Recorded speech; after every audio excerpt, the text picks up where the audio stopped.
Developing countries convened Wednesday at the United Nations for a three-day conference on the global financial crisis. Joining us to discuss the event is VOA's UN correspondent Margaret Besheer. Welcome, Margaret. Hi, Vincent. How are you? I'm very fine and good to see you. Now we know that this conference was convened to identify emergency responses to the financial crisis that has engulfed the whole world. Now tell us, so far, this is the third day, have you heard any responses that have been articulated up to this point? Well, today they will agree upon an outcome document for the conference, and that's going to have some sort of ideas in it about reforming, for instance, the IMF and the World Bank. The developing countries really would like to see those institutions perhaps abolished, but that's something that the Western developed countries will not stand for. But I think both sides agree that there have to be some reforms of those institutions. Sorry, go ahead. Yes, I want to say that in his opening remarks, the Secretary General Ban Ki-moon in fact made an impassioned plea to the developed nations to increase their help or their aid to particularly the vulnerable populations, meaning the poor countries. Is this message being embraced by the others in the audience?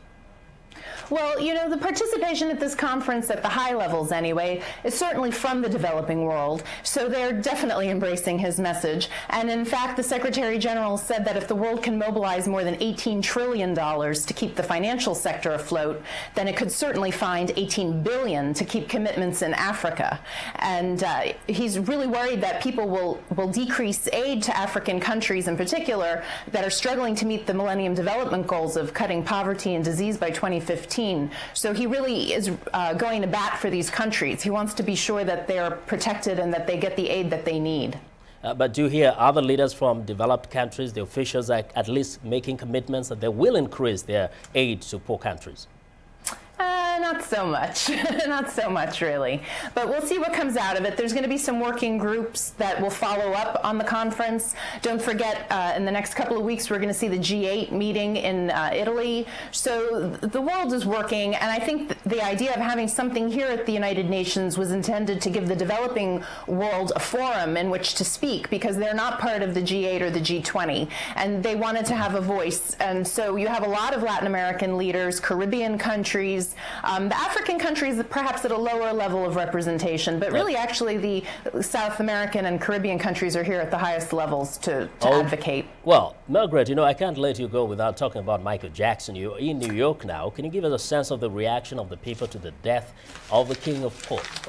Well, I brought you today's newspaper. Can we get it up there? Oops, let's see. This is today's New York Post. Michael Jackson, king of pop, the king is dead. And that's really sort of the feeling here in New York. People, he's a huge superstar, of course, around the world. And in New York, in Harlem, which is a big African-American community, people went last night as soon as they heard about it, and they gathered outside a theater called the Apollo Theater, where he had played once as a little boy in 1969. And they were out there with their boom boxes playing his songs, his hits. They were dancing in the street. They were really celebrating his life. And he's had a huge influence on all different kinds of music movements in this country, on rock and pop and soul. Thank you. And of course, a lot is going to be said about Michael Jackson throughout the week and the weekend.